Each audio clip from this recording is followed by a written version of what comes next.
좋은 날입니다. 5월 8일 GT 묵상에 함께 하신 여러분 환영하고 축복합니다. 오늘은 욥기 5장 1절에서 27절 말씀으로 엘리바스의 변론 두 번째 시간으로 말씀을 나누도록 하겠습니다. 먼저 성경 말씀 읽어보도록 합니다. 제5장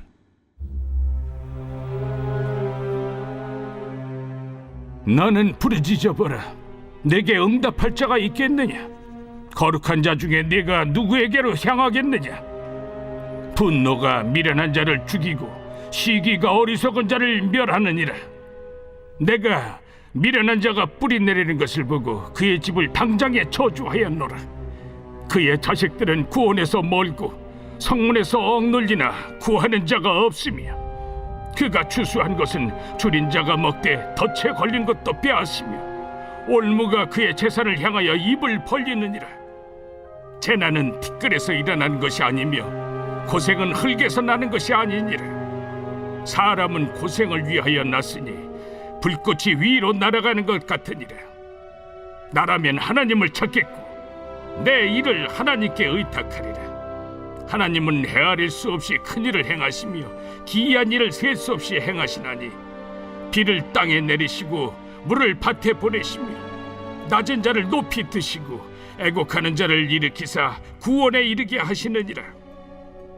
하나님은 교활한 자의 계계를 꺾으사 그들의 손이 성공하지 못하게 하시며 지혜로운 자가 자기의 계략에 빠지게 하시며 간교한 자의 계략을 무너뜨리시므로 그들은 낮에도 어두움을 만나고 대낮에도 더듬기를 밤과 같이 하느니라. 하나님은 가난한 자를 강한 자의 칼과 그 입에서 또한 그들의 손에서 구출하여 주시나니 그러므로 가난한 자가 희망이 있고 악행이 스스로 입을 다무느니라. 볼지어다 하나님께 징계받는 자에게는 복이 있나니 그런즉 너는 전능자의 징계를 업신여기지 말지니라.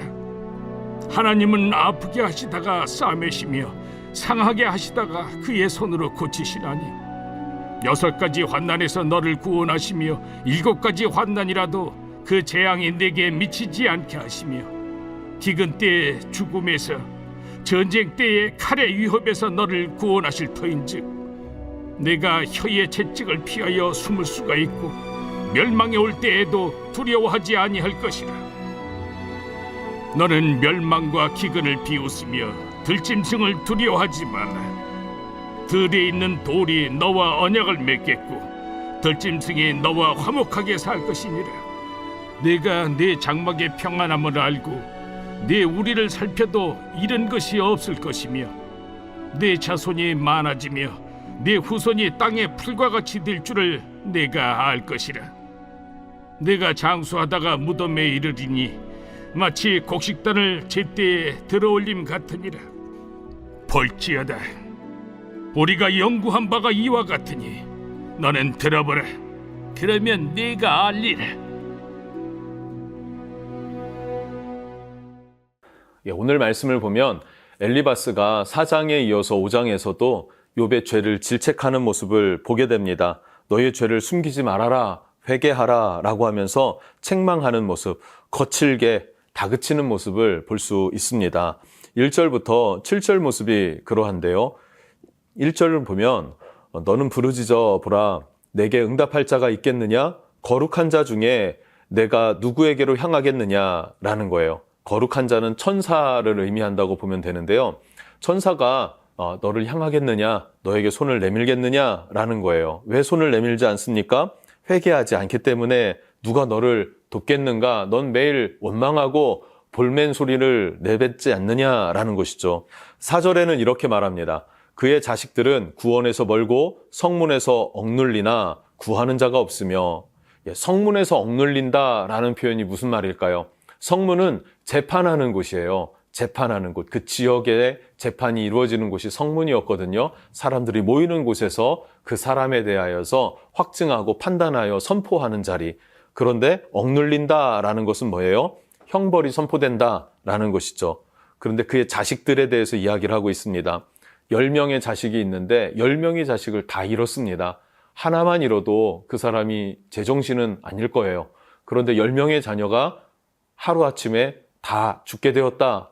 그 욥을 향하여서 뭐라고 합니까? 네가 회개하지 않으니까 너의 자식들을 구원할 자도 없었다라고 하면서 굉장히 격한 말로 또 그렇게 공격적인 표현으로 욥을 향하여서 쏴붙이는 것을 볼 수 있습니다. 아무도 너의 자녀를 돕지 않았다라는 것이죠. 7절에는 또 이렇게 말합니다. 사람은 고생을 위하여 났으니 불꽃이 위로 날아가는 것 같으니라. 사람은 고생을 위해 태어났다. 이게 순리다라는 거예요. 불꽃이 하늘을 향하여서 위로 올라가지 않습니까? 그것과 같은 이치가 사람은 고통을 위해서 태어났다라는 거예요. 이것이 일반적인 종교들, 일반적으로 볼 때 종교들의 많은 입장이 이러합니다. 그러나 성경은 꼭 그렇게 말하지 않는다라는 것을 여러분 분별할 수 있었으면 좋겠습니다. 하나님이 사람을 지으신 목적은 무엇입니까? 고난과 고생하는 것, 그것을 위해서가 아니라 하나님의 영광을 위해 창조하셨다라고 성경은 말하고 있죠. 하나님의 영광을 위해서 또 그 영광 안에서 기쁨과 찬송의 삶을 살아갈 수 있도록 우리를 지으셨다라는 거예요. 물론 이 땅 가운데 죄가 들어왔기 때문에 우리에게 고난이 찾아옵니다. 그러나 그 고난조차도 이겨낼 수 있는 힘을 주시는 분, 바로 예수 그리스도시죠. 예수님이 오셔서 그 고난조차도 이길 수 있는 길을 내주셨고 그 길을 위해서 우리는 찬양하고 기뻐하고 감사할 수 있는 삶을 얻게 되었다라는 것을 여러분 꼭 기억하면서 예수님을 알고 하나님께 영광을 돌리는 그런 존재이다라는 것을 기억하면 좋겠습니다. 두 번째로 8절부터 16절입니다. 엘리바스의 말을 바르지만 또 틀린 말이 되는 그런 모습을 보게 됩니다. 8절 말씀입니다. 나라면 하나님을 찾겠고 내 일을 하나님께 의탁하리라.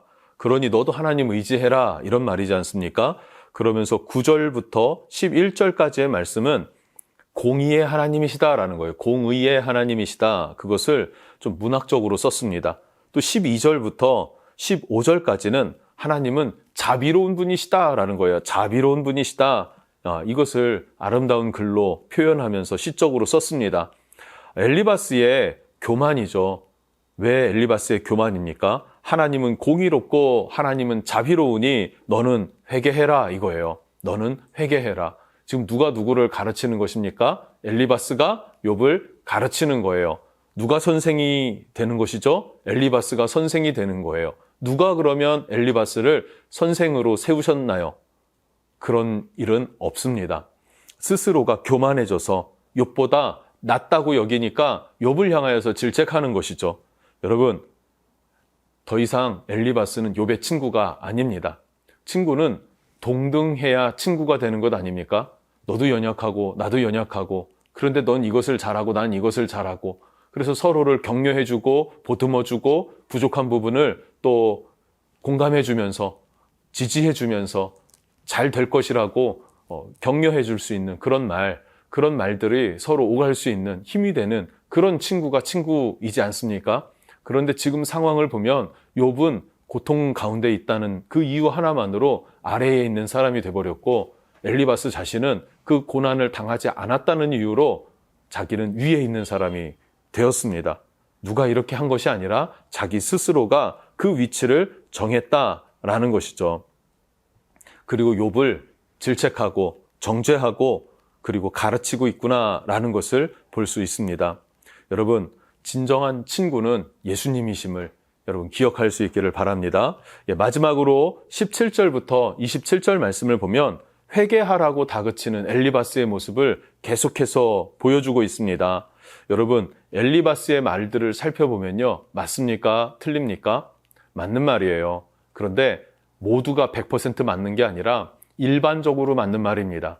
그런데 욥은 지금 일반적인 상태에 있는 것이 아니라 특수한 상황 가운데 놓여 있죠. 그래서 욥에게는 틀린 말이 되는 것입니다. 우리가 신앙생활을 하다 보면은 이러한 실수를 할 때가 너무나 많은 것 같아요. 특히 저와 같이 말씀을 가르치고 삶에 대한 부분들을 나누면서 때로는 지적도 하지 않습니까? 더 기도해야 합니다. 좀 회개하며 나아가십시오. 이런 말들을 하게 되는 제 입장에서는 더 많은 실수를 하게 되는 그런 부분이 이런 부분인 것 같습니다. 일반적인 부분과 특수한 상황을 잘 분별하지 못하면 처방을 잘못 내리게 되더라라는 것입니다. 왜 처방을 잘못 내리냐면 주관적인 신앙으로 잣대를 세워놓기 때문에 그런 것이죠. 내가 경험한 것만 진짜인 것처럼, 진리인 것처럼 기준을 잡아놓으면 다른 사람들은 그것에 부합하지 않을 때 정죄하게 돼요. 그러면 안 되겠죠. 이런 실수는 없어야 할 것입니다. 그래서 우리는 욥기를 통해서 깊이 묵상하며 하나님의 뜻이 무엇인지 살피며 약한 자를 위로하고 기도해 줄 수 있고 손잡아주고 공감해 줄 수 있는 그런 마음이 우리 안에 있어야 될 줄로 믿습니다. 지금 욥의 입장에서는요, 회개의 축복을 누릴 때가 아니에요. 욥은 고난의 열매를 맺는 과정 가운데 있습니다. 그래서 욥은 정죄해서 될 사람이 아니라 격려해주고 지지해주고 공감해주고 중보하며 기도해줄 그럴 대상인 것이죠. 여러분, 이런 분별이 저와 여러분에게도 있었으면 좋겠습니다. 그래서 하나님 안에서 하나됨을 이루고 그 몸된 교회 안에서 천국 열쇠를 사용할 줄 아는 능력 있는 교회, 여러분의 교회, 우리 교회가 되었으면 좋겠습니다. 기도하겠습니다. 하나님, 우리는 이 땅을 살아가고 신앙생활을 할 때에 엘리바스와 같은 그런 실수들을 많이 범하게 됩니다. 내가 경험하고 내가 아는 일반적인 기준이 전부인 것처럼 착각을 하게 되어서 회개하라고 말하지만 사실 그 사람은 회개의 때가 아니라 고난의 열매를 맺는 과정 가운데 있음을 우리는 알지 못할 때가 있다는 것이죠. 주님, 우리의 약함과 우리의 한계를 인정할 수 있고 그래서 엘리바스와 같은 실수를 범하지 않을 수 있도록 하나님 성숙한 믿음, 그리스도의 성품을 닮아가는 우리들이 될 수 있도록 성령께서 인도해 주시고 주관해 주십시오. 예수님의 이름으로 기도합니다. 아멘.